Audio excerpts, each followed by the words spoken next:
Oh. Okay. Um,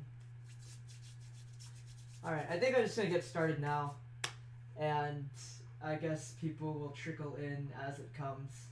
So, hello, my name is Sean Fatestar, although it's not actually Sean Fatestar for those of you who thought it was. Yeah, I wish. I'm an active member here and I guess moderator on Panano, and so I've wanted to do some sort of presentation over something for the past while. I had one on Kapustin, but I wanted to flesh that out. And finally, over recent talking with people and being in practice rooms all the time, I've sort of stumbled across this sort of thing where I really wanted to I really wanted to tell people just like better ways to practice. I'm not gonna lie, and I've talked a lot about this with people very recently, and I've had all of these things like scribbled down in notes and on my phone and all of these things, and so I wanted to synthesize all of my different views from a bunch of different points into one thing that I could just present. So this is my presentation on how to practice, which basically includes everything that I feel like I've learned in the past year of quarantine, because for some reason I've been able to do a lot of practice. I mean, we're all at home, so. So first off, I wanted to break down what practicing actually is before we get into anything. And practice, very simply, is just putting time to get better at your craft or what you're doing, right? So practice doesn't just pertain to music, but it pertains to like everything. If you want to be a better artist, if you want to get better at a sport, right? You have to put in the time to get better at it. You're not just going to get better at it overnight. You actually need to work on it. And so how are you going to get better? Well, you're going to actually need to break down what needs work. Like if you don't know what needs work, then you're not really doing anything. And so you actually have to figure out, what do you need to get better at it? And then you actually need to work on it. I know this is like a big revelation, right? No, it's not. But so many you'd be surprised how many people don't actually really figure and take the time to figure out what actually needs work. They just kind of sit down and are like, well, maybe we'll just get better today, and maybe we'll just do it. And so one quote that I think about a lot that someone mentioned to me, and I forgot who, is if you're a musician, if you're an artist, your practice needs to be art, right? So if you're kind of just sitting, sloppily playing or something and not really making any art, then you're not really practicing. You're not really doing anything. And so that's the biggest thing to keep in the back of your mind as we sort of go through this PowerPoint. And yes. So basically, I've been thinking about this whole year, and I've listened to over 200 people. I've practiced over 1,000 hours, right? With almost 2 months of no playing. So I actually haven't really been playing for a whole year, but those 2 months of sitting and letting myself figure out what I've learned, that also is taken into account everything that I've put in here. And with the over 200 people listen to, I've learned so many people's habits. I've listened to how people go about things, and so I tried to cover at least the biggest points that I wanted to hear that I've heard throughout other people's playing specifically. Now, something you may not know about me is in my freshman year, so I'm a music major, right? I'm a third-year music major, and my freshman year, my first year, I used to practice 6 to 7 hours a day, and this was awful. This is just, I burned out so fast, I burned out so easily. It was terrible. I'd practice until 2 or 3 in the morning, and I would never sleep. And this was just a constant struggle. Nowadays, I try to max out to 4 hours, no more, no less. And so there's a lot of things that come into this, and one of the biggest things that I think about now is more practice does not equal more progress. We see all the time, if I just practiced 40 hours a day, I could actually get better, but that's not necessarily the case. And I find that sometimes the people who practice the most are the ones who are not really getting better. And I've seen that all the time, right? If you practice 4 or 5 hours a day, but it's just not great, you're not going to be improving at all. And so really the biggest takeaway is good practice equals more progress. You would be so surprised at the amount of things you can get done in a short amount of time.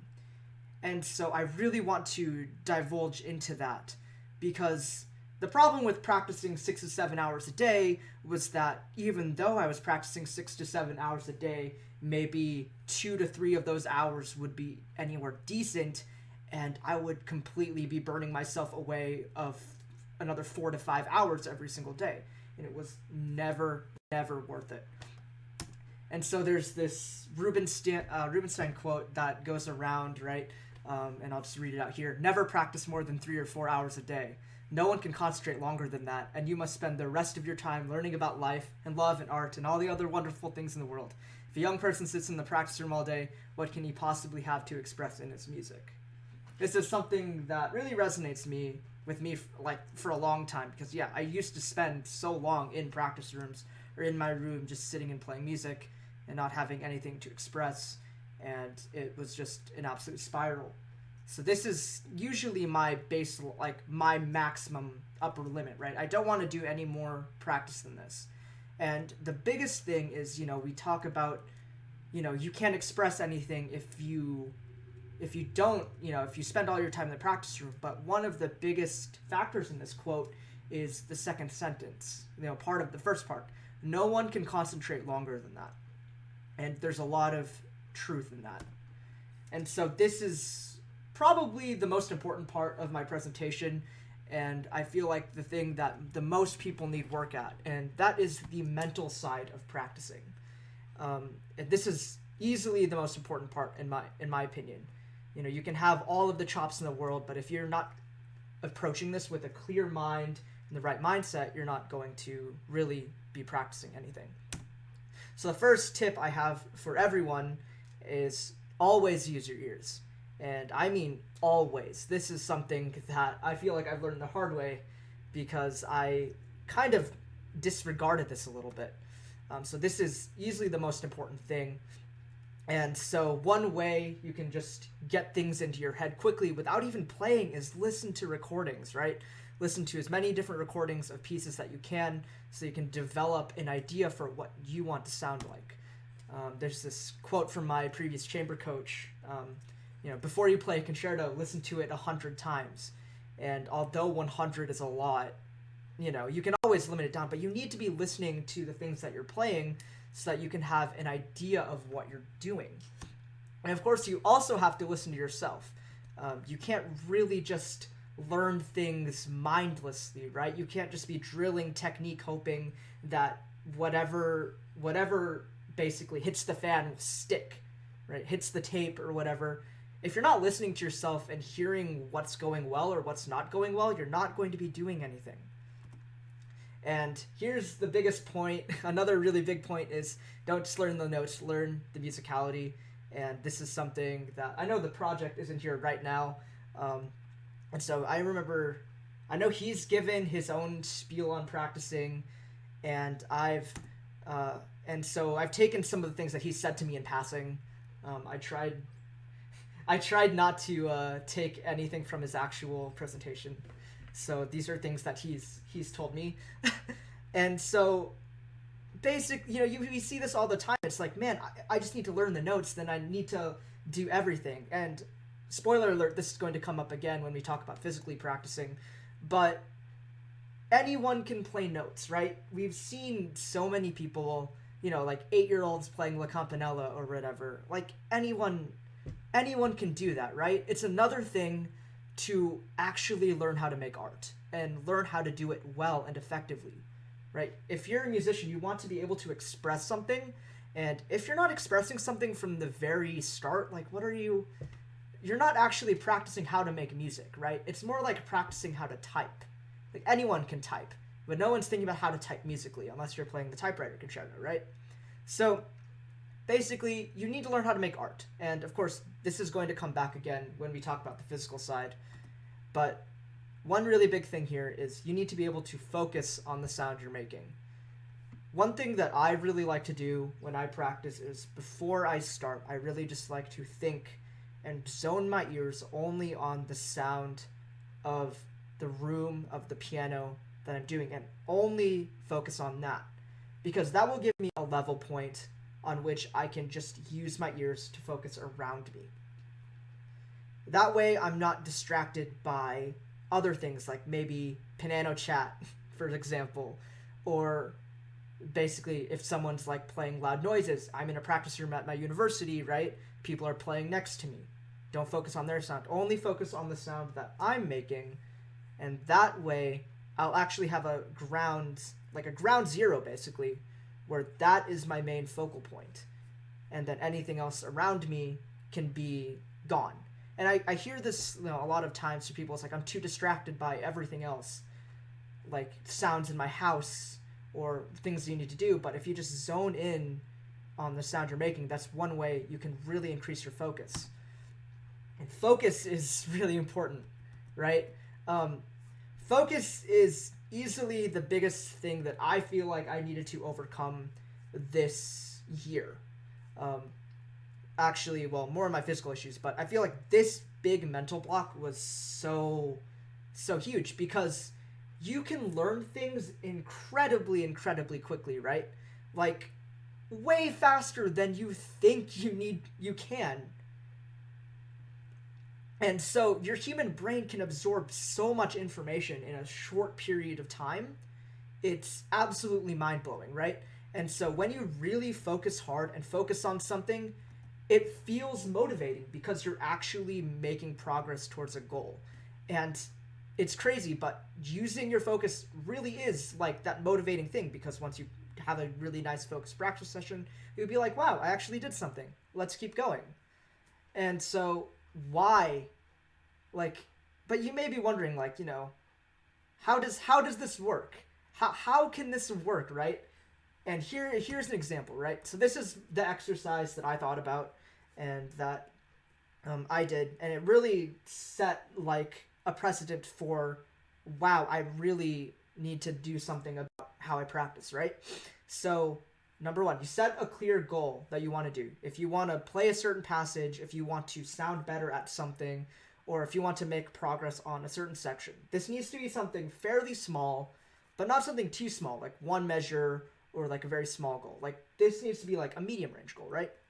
Set a timer for 10 minutes, and for 10 minutes only, your only focus needs to be on that. You're not allowed to, you can't think about anything else. You're only trying to absorb all the information in those 10 minutes over the thing that you want to get done. And so 10 minutes is not a lot of time, right? And so when you only have 10 minutes, you want to make the most of those 10 minutes. And so if you only give yourself 10 minutes to work on something, you need to get it done. So your brain will work on basically overdrive, and you will make a ton of progress. And then after that, take a break. Reflect. When I did this, it was really enlightening, because those 10 minutes felt like the best 10 minutes of my life. So even if you practice in only these like 10-minute chunks, you're going to be making a huge amount of progress. And so here's the thing. Why does this work? Well, anyone who's ever crammed for a test between like passing periods in high school, where you only have like 5 minutes at most to study for this exam, you'll know how this feels, right?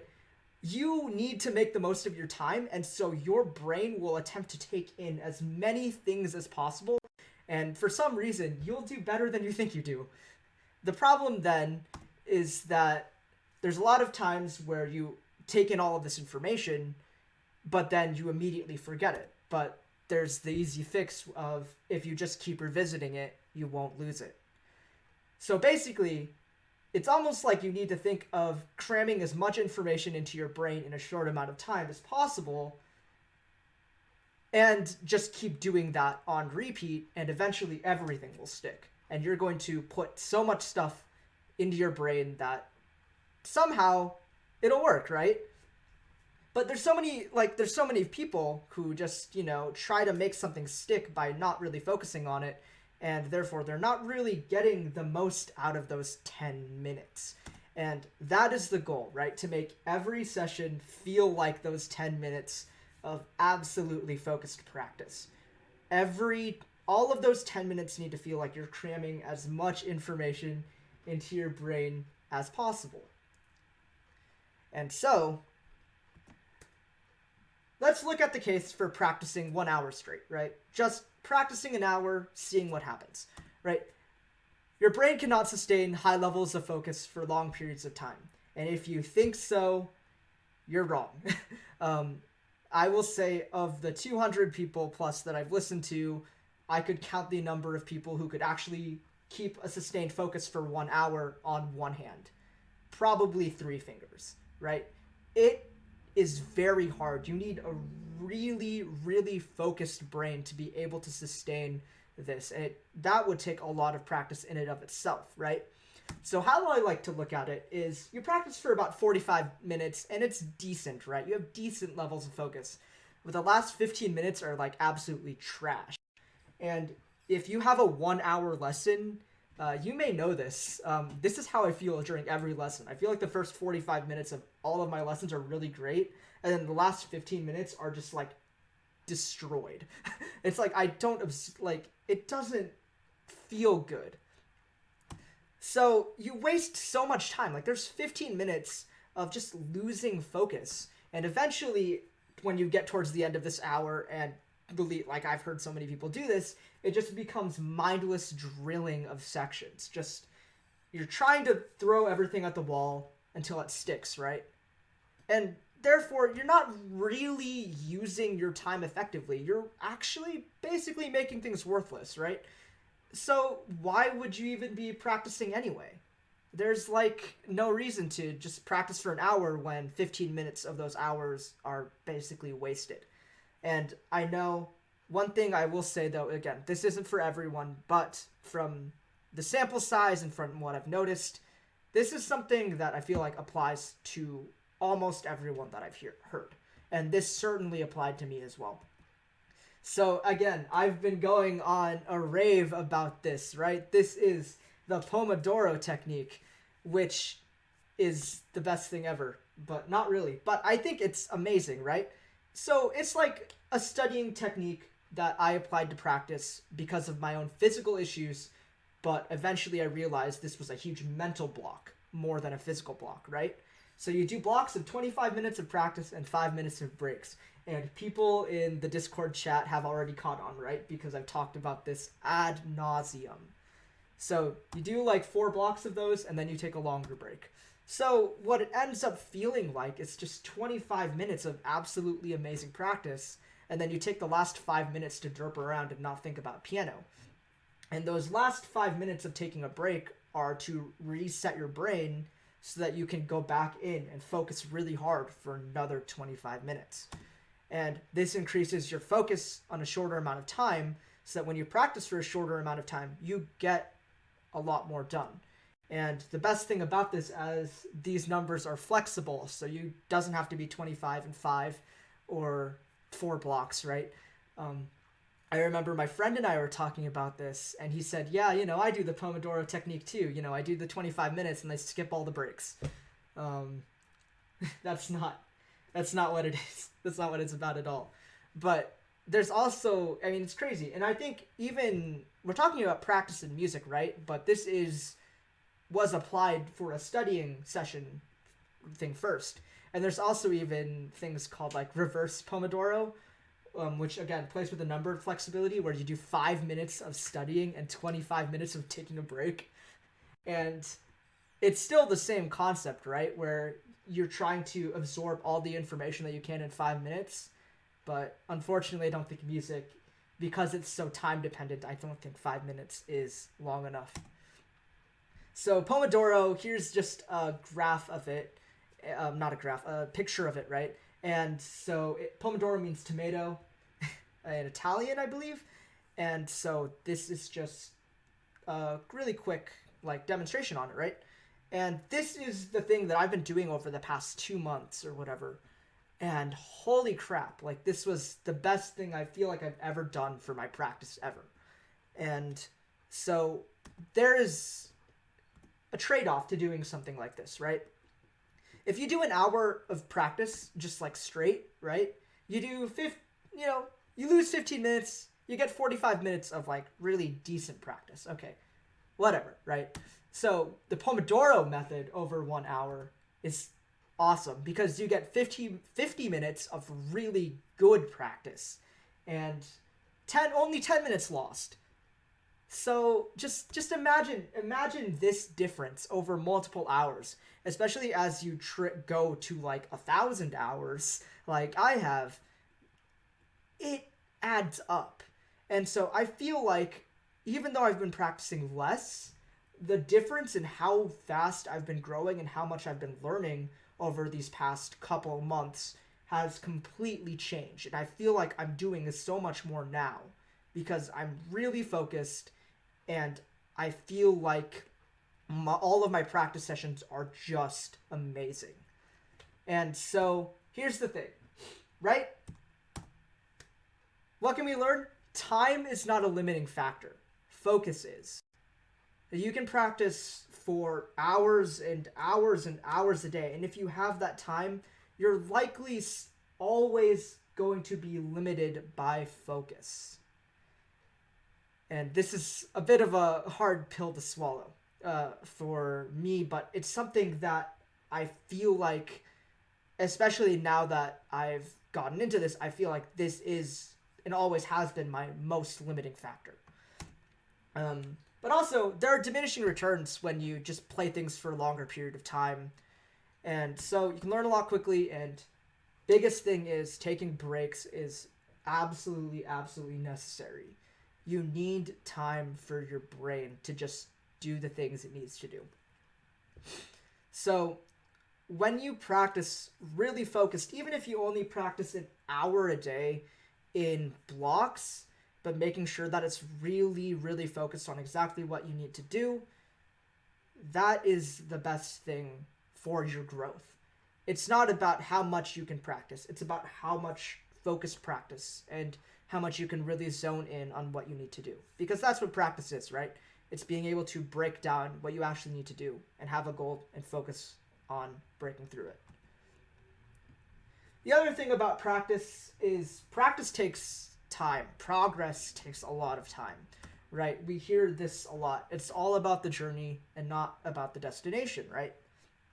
So neuroplasticity, it's a psych term, and it's basically about how your brain learns when it's resting, right? You need time for those neurons to coat in something. I took AP Psych my senior year, and I kind of forgot what it exactly means. But what you need to know is from this is that your brain needs time to rest for you to really fully absorb the information that you've learned, right? And so if you're kind of just repetitively drilling at it, remember, there are diminishing returns to just drilling sections for long periods of time. And so one thing that I do is I don't ever spend more than 10 minutes on one thing. And this has been true for me for a long time. 10 minutes is a good stopping point. That's why the focus exercise before only limited to 10 minutes.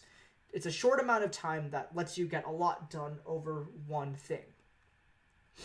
But also, one other really important thing that I've learned is that taking 2 weeks off of your pieces when you feel like you're stagnating and coming back to it when, after 2 weeks and you kind of try to relearn the piece, it's going to make a huge difference because when you take those 2 weeks, off, your brain will just absorb all of that information, all that myelin, thanks Kana, all of that myelin will start to develop and you'll have actually learned something instead of just drilling something day in and day out. So this is really important for me and something I really wish I'd learned. Recently, I took 2 weeks off of my Mozart Sonata, and I came back to it a week before the lesson I was supposed to play it memorized. And it sounded better once I had relearned it over the course of literally one day than it ever had over the month or so that I'd been working on it. And so try it sometime. If you feel like you're not really making progress on a piece, sometimes the best way to make progress is literally just to put it down and let it rest and let you learn it. Another thing is logging your practice. This is really great, right? So give yourself, reflect on what you've done, reflect on your progress. It's worth it. There's an Andante app, or of course you can use the hashtag practice diary. But also, this is something that Proj said to me in passing once, and something that has insanely helped me is make a plan for what you want to do the next day, right? So if you look at the end of my sessions now in practice diary, you'll see that I've made a plan for what I want to continue doing, how I want to keep practicing, what I want to do the next day.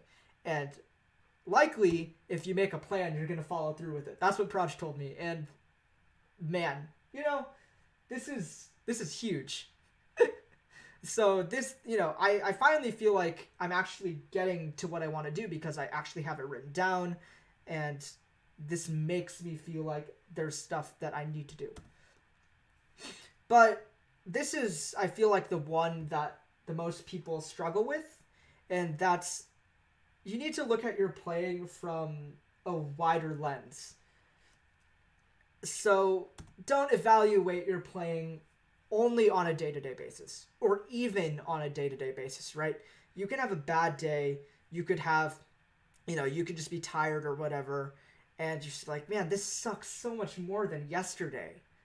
But that's not a long time. And again, you need to give yourself, your brain, time to learn things. So if you're just looking at yourself from a day-to-day basis, man, like, oh man, this is so bad from yesterday, there's no time for you to actually learn something, right? So I always think that, man, this has really improved since last month, since last year. I have really improved over the past few months. That is a true statement, I think. But, the famous saying, Rome was not built in a day, right? Don't look at your playing on a session-to-session, day-to-day basis. Like, look at it over longer periods of time, because you would be surprised at just how much you'll even grow in a week, especially if you do really consistent and good practice. So, how do you stay motivated? I added this slide. This is like a last-minute slide that I added because some people asked me about this. But the biggest thing for me is good practice is the best motivator for me. You see this all the time, right? It's like, man, I suck. I don't want to keep playing piano. So, but some of the reasons why you suck, personally, is maybe your practice isn't efficient. It doesn't feel good, right? And so if you really stay focused and, find that passion, find that interest in music, right, and really zone in on what you want to do, exactly, that's breaking down what you need. Good practice is the best motivator, and it has been for me for the longest time. And even just looking back at yourself, right, this should have been a separate quote, but you are a better musician now than you ever were before. Not a better pianist, a better musician. You've learned more about music to this day right now than you ever have before, looking at the majority of this group anyway. So use that to your advantage, right? You have learned a lot, and look back and be like, I can always get better, but man, I've really done well up to this point. And that always makes me feel pretty good, because if you're always focusing on what's ahead and not looking back on how you've grown, you're always going to feel like you suck. So the other thing is don't burn out. But more specifically, don't burn out of the things that you're doing, but play more things that you want to play. I've run into this with my students specifically, where there's only so much you can assign before you realize that, man, the biggest reason why they're not getting better is because they're not playing the things that they like. Now, you need to find the level for that, but even just looking at things that, oh, maybe I want to play this in the future, or maybe I want to do something with this. Let's see what happens. Let me play this because I really like it. when you do things that you actually like, of course you're going to feel more motivated to get there. So this is a teaching moment as well as a practicing moment for me. But nowadays I just try to pick pieces that I really enjoy playing instead of just kind of like listening to what I've been assigned to do and then doing it. And of course, we talked about this, but setting aside a routine practice schedule, really great. Because then you're actually going to feel like you need to keep doing things. But we already went over that. So here's the thing, right? When do you not practice? We've talked about really good practice, but there's a lot of important times where you shouldn't practice. Set aside one day for yourself every single week to not practice. For me, currently, it's Tuesdays. Pick a specific day and rest. Let your brain absorb the information, because practicing every day isn't exactly great. And you're going to start to run into problems, especially in the learning process, where if you're not taking time for your brain to settle and learn things, you're not going to make as much progress, right? So set aside one day a week and stick with it. If you're not focused, you're not going to get good practice, right? If you're distracted by something, just don't practice. Let your brain be distracted by something else, right? You want to do really good work when you're practicing. If you're super tired, don't practice. It's only going to make it worse. This is a hot take coming from me. Just don't do it.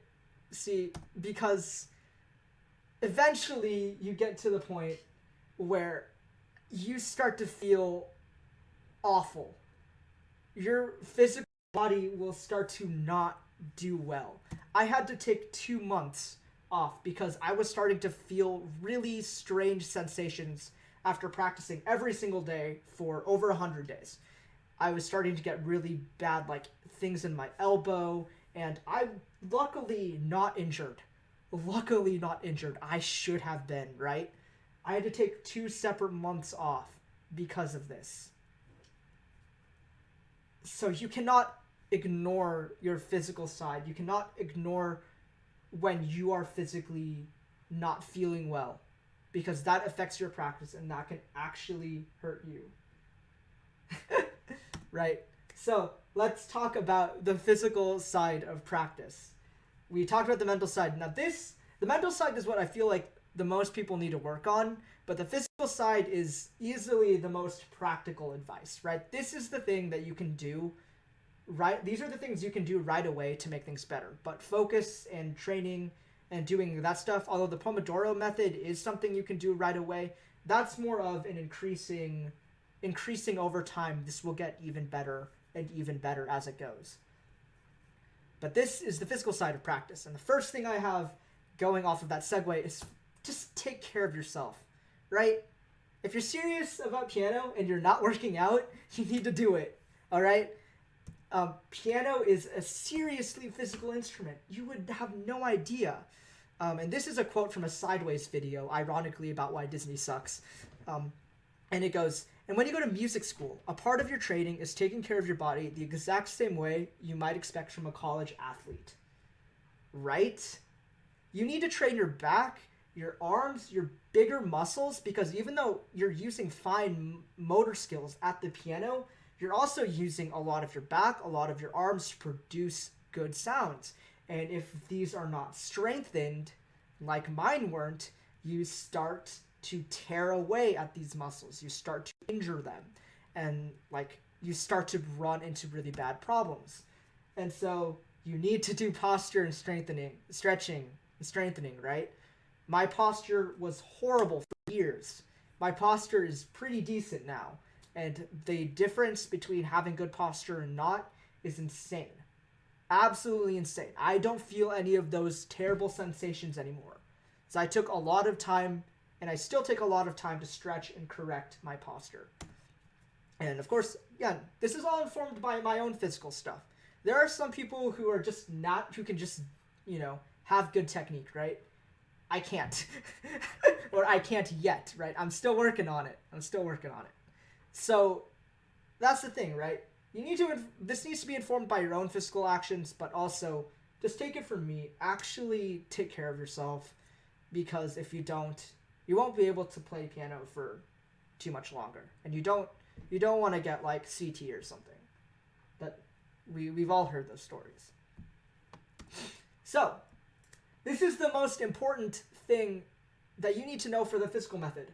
Again, is that you need to use your ears. And this is the thing that, I've heard a lot of this from Proj, right? Don't learn the notes, learn the music, then learn the musicality, right? You need to do both at the same time. And we talked about this in the auditory portion, right? In the mental side, where you want to actually be making art when you're making music. The biggest thing here is that when you play something musically, when you add phrasing, your muscles have to do different things. You have to do different things with your wrists. You have to do different things with support than if you just play the notes. Again, anyone can play notes. But again, you need to be able to play musicality if you want to make music.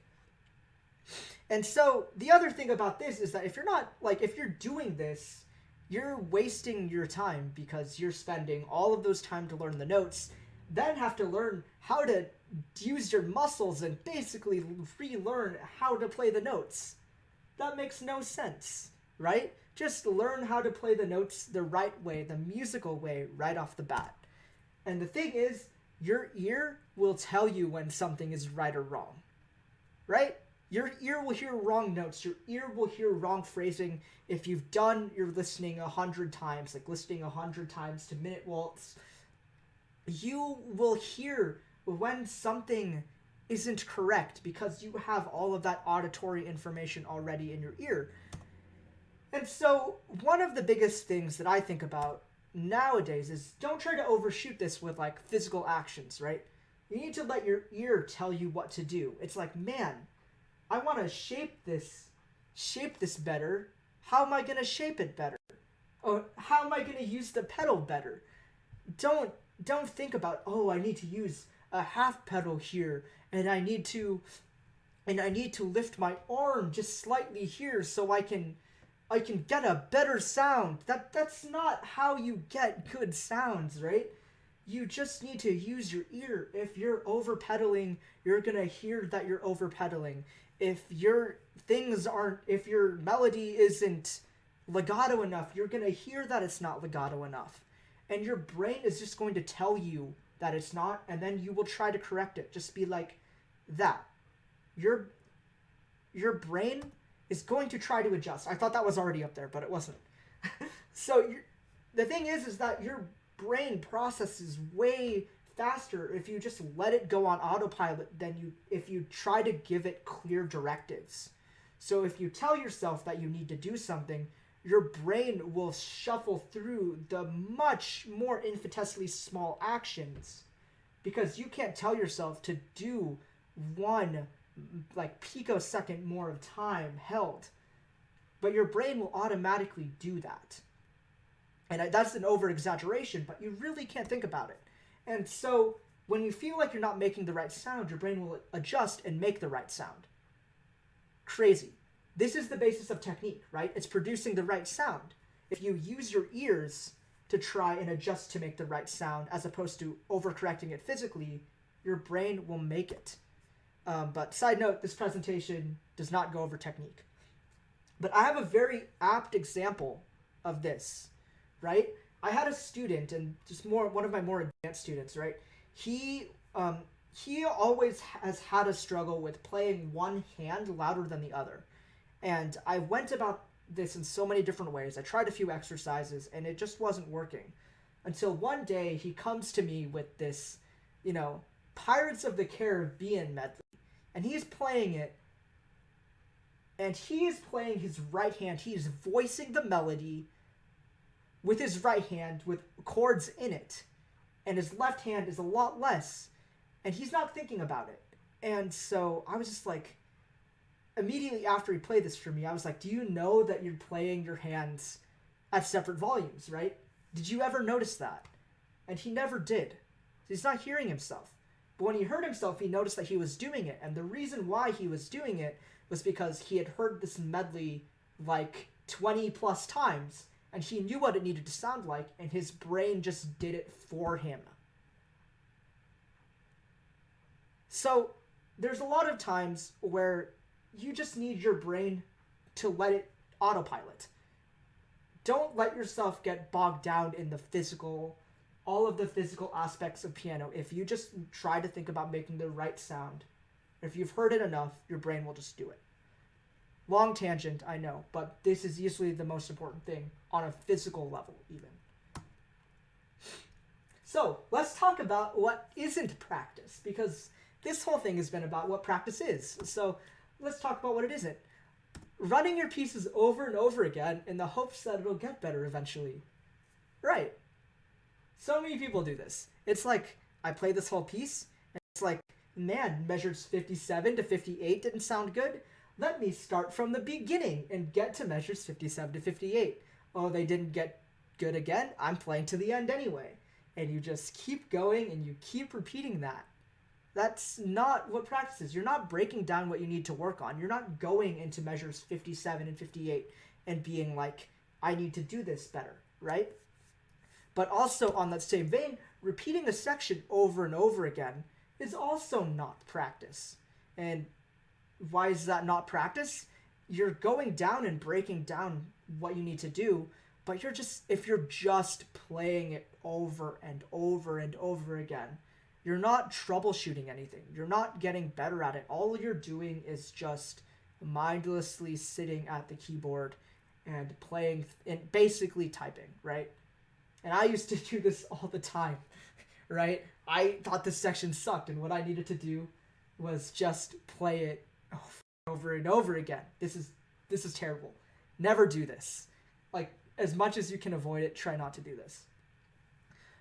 Revisiting old pieces is referred to by Josh Wright as revisiting a rep museum, and trying to hold all of these pieces that you used to play and just keep playing them on the piano to keep them refreshed.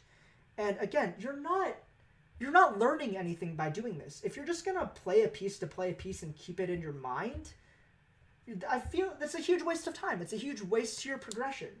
If you actually want to bring back an old piece for a real performance and actually have a goal for it, okay, that's one thing. But in order for you to be growing as a musician, you need to continue to play new things, have new stimuli. And you're wasting a lot of time by just trying to play through a piece and keep these pieces up. If you don't have a goal in mind, of course, that's not practice, because you're not figuring out what you need to do. So always have a goal in mind. If you're not focused, again, focus is the biggest thing here. And if you're not using your ears, again, simple stuff, right? But this is the most important thing. Another really important thing, not the most important. I've said most important quite a few times. Practice should not be repetitive. If you're just repeating things over and over and over again, that's not actually practice. Again, we just went over this. So, here's a few methods that you can take to stop just practicing mindlessly and repeating things over and over again in the hopes that it'll get better. Here's some ways you can actually dig into your music and make it great. So, of course, slow practice. We've all heard it before. We can say this a million times. If you can play it slowly. All right. So, the biggest thing here is that slow practice does not mean non-musical practice.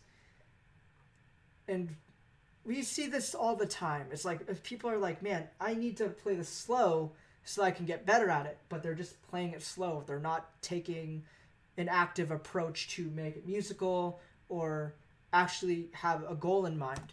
And so the project is in chat right now, and this is something I feel like he said to a lot of people, right? Play slow as if you're playing fast, right? Simple. Do all of the same things you're going to do at a slow tempo that you would at their actual tempo. And then eventually, if you can do that, your muscles will build all of that, your muscles will build everything. Like, basically, you're going to get all the muscle memory at playing it at that tempo, and then eventually you can just add the tempo. You can just make it faster. But you need to be able to do it slow first. And it's just all about building muscle memory, and all these other things. And so his approach is just to play at 70% tempo musically. And this was something that he told me when I was struggling with Prokofiev's Sonata No. 3, and I was like, I feel like I'm not making much progress. And he came in and he told me this. And then I did it, and it helped a lot. And so this is something that I try to do as much as I can now. And I need to do it more even. So here we go. Of course, we have to end this slide. We start the slide with a meme, we end it with a meme. Repetition legitimizes. When you keep doing things at a slow tempo, musically, eventually your brain will get there, right? So, but you need to do it mostly over time. It's not something that you just do. It's something that the more you do this, the more you build up, and the more you get your brain going. Over some time, you're going to be able to learn the passages that you need to learn. So where does slow practice fail? This is something that Praj talked to me about. With this passage in particular, you're going to see now passages from pieces that I've played over the past year, is that the passages don't feel the same slowly that they do at tempo. So like this section in Mendelssohn, literally slow practice doesn't help very much, but there's some things you can do to mitigate it. But if I just played this section slow, and I take all the time I need to make it those tenths in the left hand, then that's not actually going to help me at the correct tempo. Slow practice is not a band-aid. This is the biggest one, right? I've seen this a lot. Man, it's like, I played this slow, I did slow practice, and it still sucks. It's because slow practice isn't the only thing you can do. It doesn't make things automatically good. Especially if you're not playing it musically, it just leads to mindless drilling at a slow tempo. I am a culprit of this. It's like, I can play this slow for days. I'll just repeat it slow a few times, and maybe it'll get better. That's not getting it better, right? You need to actually have that musical goal of knowing exactly what you need to do in mind and doing it slowly. So here's one of my other favorite things, right? It's grouped practice, and I didn't draw the lines in for this. But if you practice in really small chunks, measures smaller or even smaller, so dividing passages into segments, and then you can do a ton of things with that. So this example, I have practicing leaps and transitions without playing them. If you notice every single beat, well, technically the ends of the beats, there's a huge jump.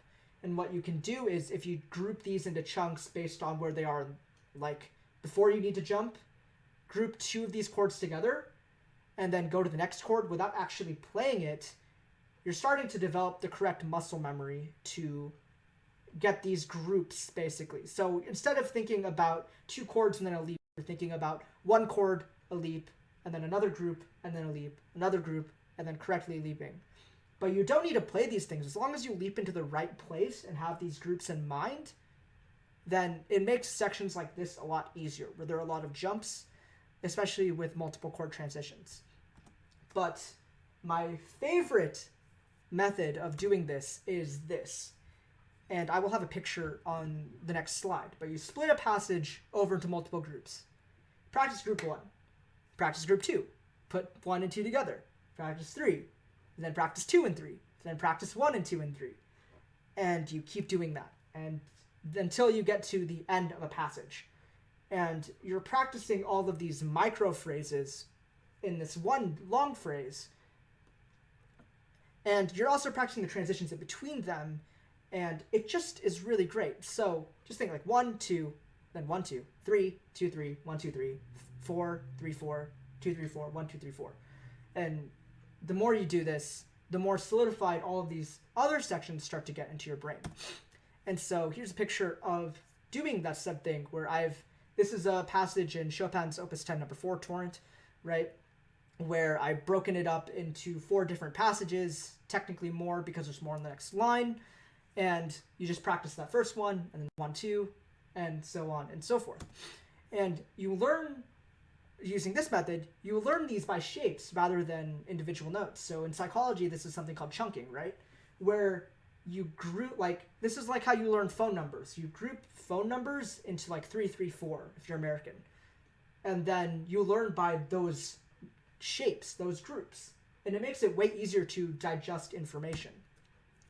Also, you break down passages, like this passage right here is one of the hardest passages in this etude, and it breaks down into way more manageable sections because it's way easier to play small groups of 4 notes than it is to play this long line.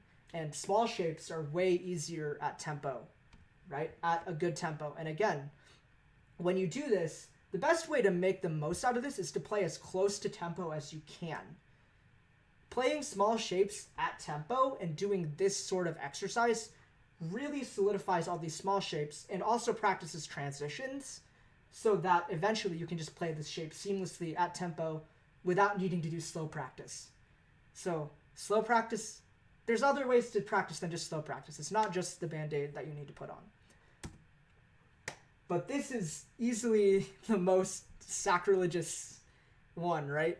So making changes to the music that you're playing. This is, oh boy, this one can cause some riots. This one is a little bit precarious, right?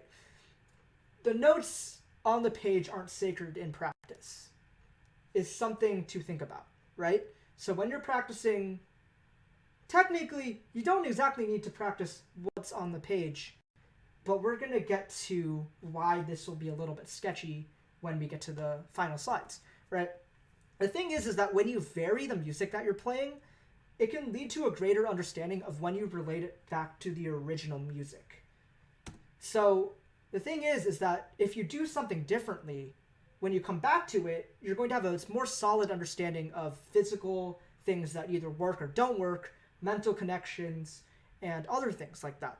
And so here's some methods that you've probably, some of these you've definitely heard of, like practicing in rhythms or practicing in articulations, right? A lot of people have talked about this. There's one that isn't touched on as often and one that I wish I had known earlier, and that is changing the notes. I am recording it. And this one is a little bit less nuanced. It's a little bit more nuanced and a little bit more difficult, and I'll talk about it. And then my favorite one is over-exaggeration. So we're going to talk about all these. Rhythm practice, and the one that everyone knows is doing it with dotted notes, right? This is how to play fast while playing slow, and that is by changing all the eighth notes into dotted eighths plus sixteenths, or if you're doing small divisions, you just change it to the next division of notes. And the most important thing about this is that it's not swung, right? We hear a lot of people that do dot practice and go do ba do ba do ba do ba do. Like literally, they change it to swung notes when really it's do ba dum ba dum ba dum ba dum. So if you ever thought of anything by Schumann, there you go, right? So if you think double dot if you need to, even better. I never thought about that. Anyway, but it makes a lot of sense. But if you think of the 16th notes as twice as fast, technically you're playing half of the passage. Like if you're thinking about a fast passage, you're playing half of the notes at twice as fast if you're thinking slowly, right? So it's almost like a cheat way of teaching your body how to play faster at a slower tempo, which is crazy. And you can also switch what note is dotted, so you can do ba-da, ba-da, ba-da, ba-da.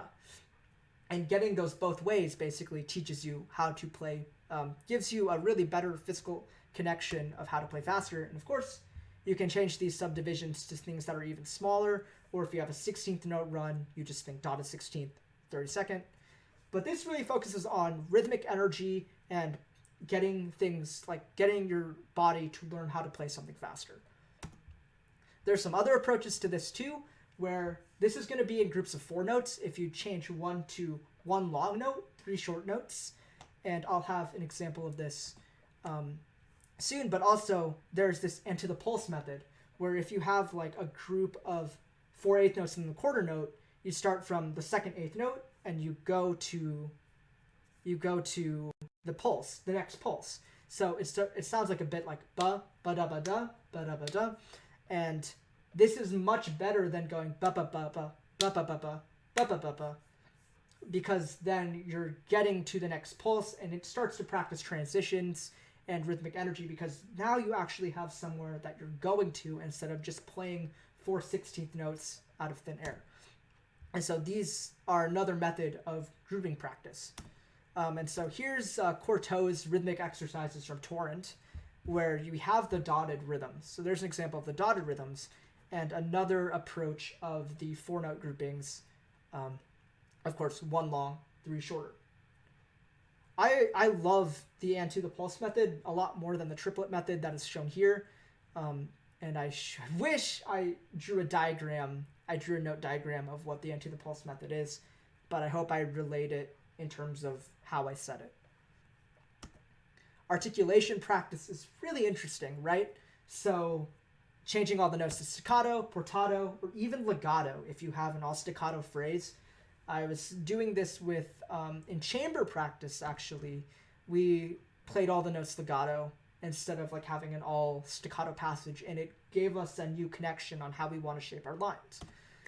And so this benefits being purposeful with everything you play, because I prefer playing all notes portato versus staccato practice. And it makes me way more purposeful with every note, because I have to give myself a forearm motion. And if you don't know what portato is, it's when you give a weighty forearm to every single note. And if I'm doing that, then it makes me purposeful with the things that I'm playing, which makes it a lot more accurate. But also, if you do other things like staccato and stuff, it really just benefits that rhythmic energy that we talked about with rhythmic practice as well. But even more so, this really combines well with rhythmic practice, right? Like if you do dotted notes, all staccato, that's going to do a ton for your lines. And then when you play it back as normal, it'll help a lot. I'm going a little over the hour. I apologize, guys. I thought I had an hour. So changing the notes, this is a really sketchy way, but something that can really make wonders for how you play, especially if you're struggling with like big passages. But one thing that you could do, and this is something that Kana stands by and something that is really hard for me and I've been doing more recently, is transposition, right? It's really hard. A lot of times when you're transposing something, it's going to feel harder in another key. But then when you come back to the original, it's going to feel a lot easier. You're going to have a better time hearing what you can actually hear, because when you transpose, you need to hear all of the correct chord functions. And so you'll hear the correct harmony, you'll have a better physical understanding because you're doing something in a different key, which will give you a different outlook so that when you come back, it'll just feel great. Of course, you can omit notes from chords and come back to them later. So let's say you have a really wide chord, like an octave with 2 other notes in it. What I like to do is I like to play the octave, and then I like to play the octave and the middle note, like the second note, and then the octave and the third note, and then putting them together, especially in like where you have a group of chords. Then you just apply that logic to the whole chord, and it makes it a lot easier, because then you're not dealing with something that's immediately as big all the time. And the last one that really helps me, and this is a big piece of advice for people with small hands like me, is if you change the intervals for really technically weird things. So, for example, the pathétique tremolos are in octaves, right? Ba, ba, ba, ba, ba. And you have tremolos in octaves, and those are really hard to voice out properly because your pinky sucks. But it's really easy at, like, say, a fifth, or if you have bigger hands, a sixth.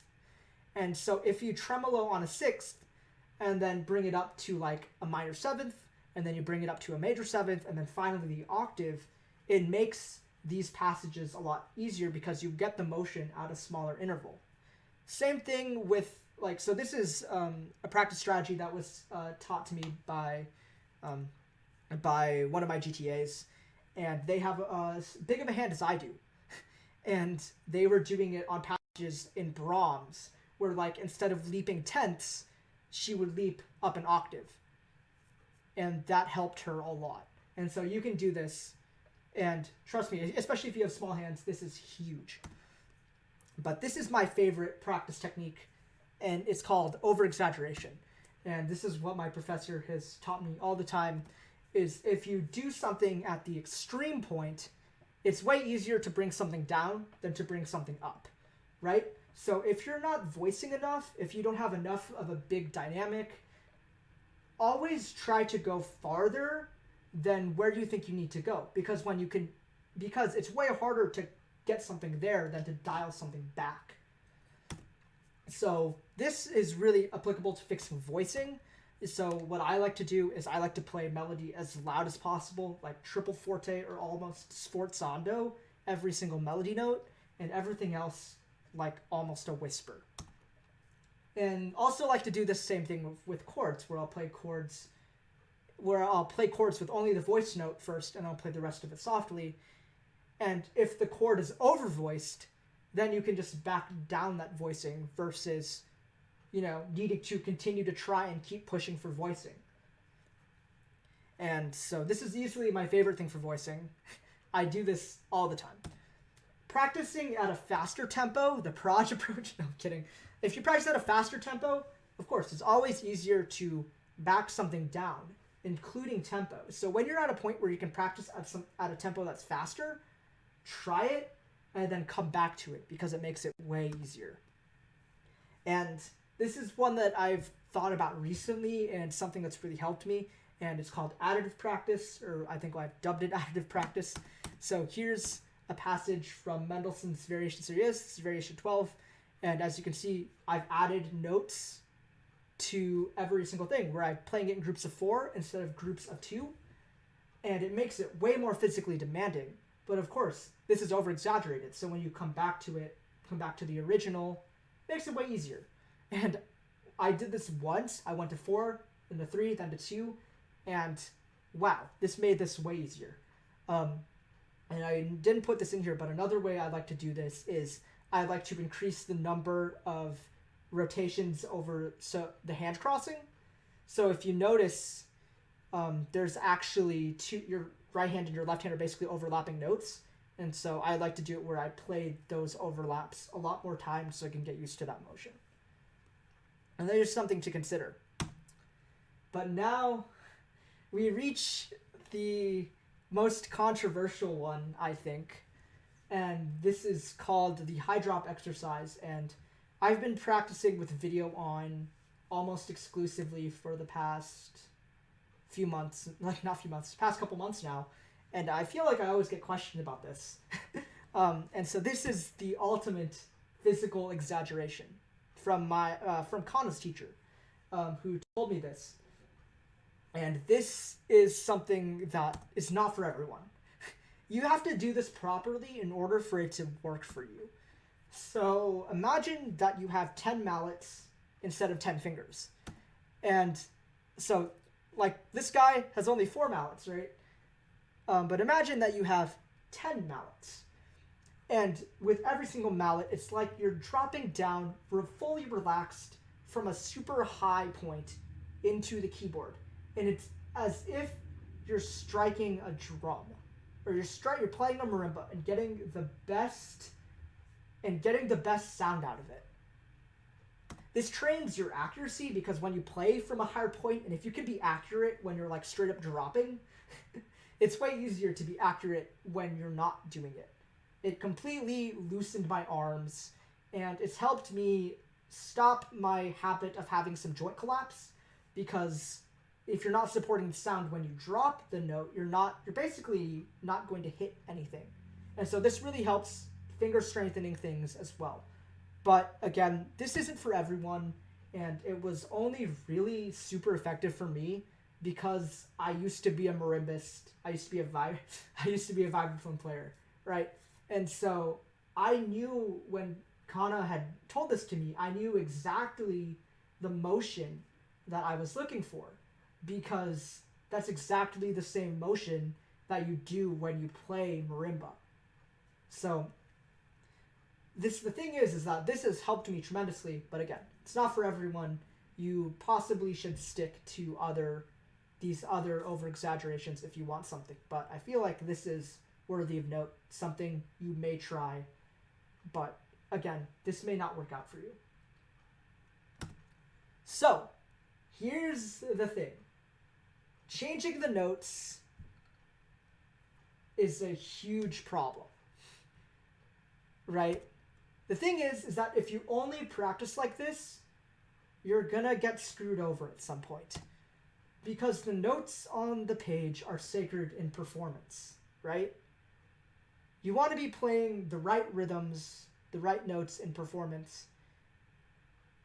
And in the classical idiom, okay, first of all, okay, if you're practicing anything else, okay, sure, fine, right?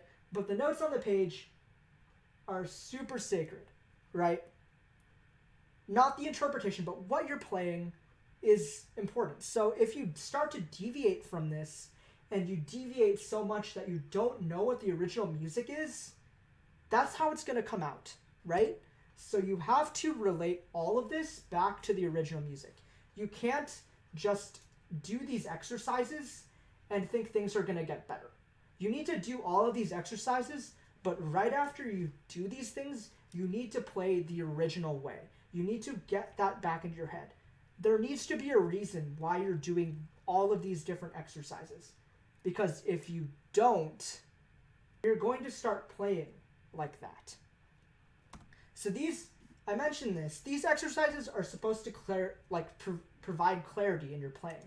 They're supposed to give you a different mental idea and different ways of approaching, so that when you come back to the original section, that's what happens. You need to come back to the original section so that you can have this idea. And if you don't need to do things like this, these practice techniques really should only be used when necessary, when you're struggling with something. Because if not, you're going to get screwed over in the long run. So when you need to do this, you need to have many of these different approaches ready. I went over a ton here, right? So you need to be able to pick and choose from all of these different hats. Because if you just always default to dotted rhythms, always default to high drop, always default to a certain technique of practicing, that may start to come out when you actually play the real section, right? So all of these different things should not supersede actually playing the music. Basically, what I've learned is that you cannot spend very much time on stuff like this, or you can not have the time that you spend altering the music overtake the amount of time you're playing the actual music. Or else you're gonna get screwed over. Something's gonna happen. One of your practice techniques are just gonna come out. And it's awful. And it's happened to me. So, this is the project quote that sticks with me a lot, is that you perform what you practice.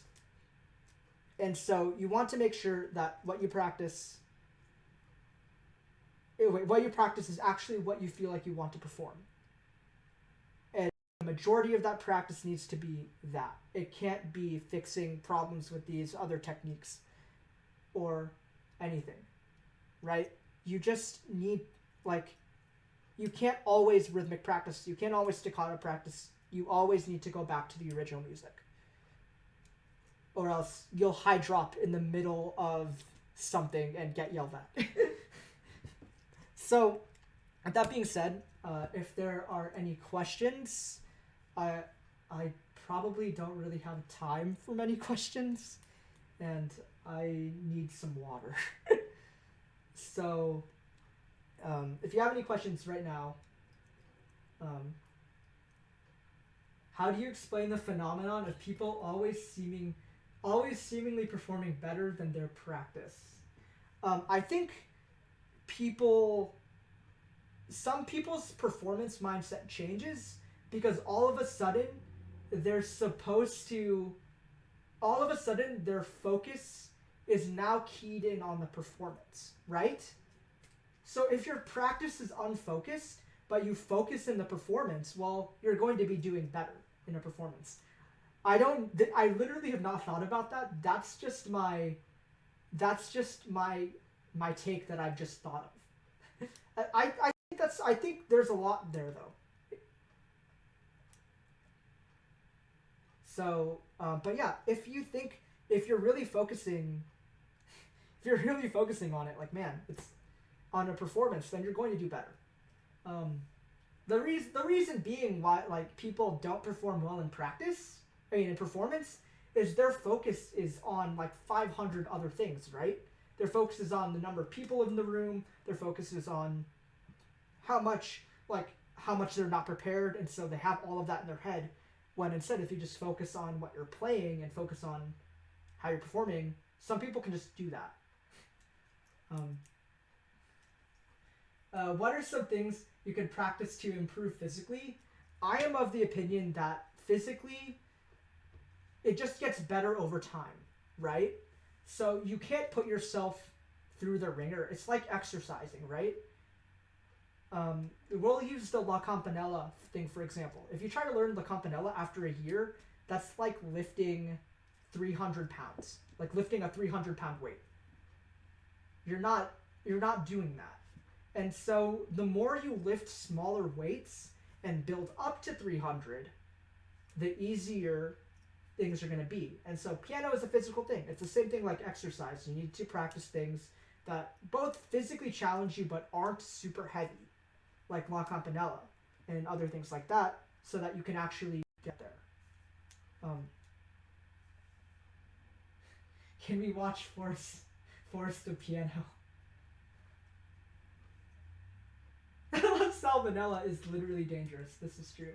After your 10 minutes of focus, do you set aside time to do performance runs or try to piece together an entire long section? Yes, I do, but only if I feel like I can. Of course, I don't think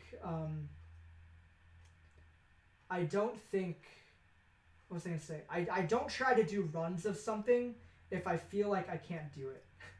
Thanks, Ron. I'm almost done anyway. I'm probably only going to answer a few questions. But yeah, Praj, the limit of playing piano is very often endurance. The thing with endurance is that it's the same thing. You can use the same analogy. You won't be able to run a marathon. You need to run distance in shorter periods of time. What was I trying to say? it's like you need to first, like, you need to get to running to a 5K and then get running to a half marathon. I know those are huge gaps, but like, you won't be able to run a marathon without endurance. So you can do the same thing. Quarter, eighth, yeah. So you can do quarter, eighth, eighth. That's probably the best way. That's the way I like to think about it too. I try to think of the ant the pulse method, but instead you do 3 notes instead of 4. So it's ba ba ba ba ba ba ba. Or crazily enough, you could just do dotted rhythms anyway if there's multiple triplets in succession, and then you can just think about doing, like, if you have 6 notes, for example, then you can do dotted over 6 notes, and that's another way to think about it. How do I start practicing a new piece? By doing exactly this. Everything I've talked about in this presentation, that's just, you do that right from the start. You practice musically, you use your ears, you listen to the piece that you're going to play, or you have listened to the piece that you're going to play, and then you do it. You can take all of these approaches when you're feeling stuck on a passage, you slow practice. All of these things are what you practice doesn't really change from the start before you get to like your performance level, and then you need to do runs. And of course, then it changes. But I feel like all of these are really good for starting and getting like almost to performance level. How do you practice jazz improv? Don't ask me.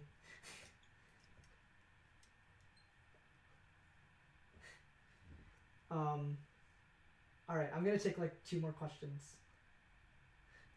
For real though, jazz improv, I'm not qualified enough to talk about it.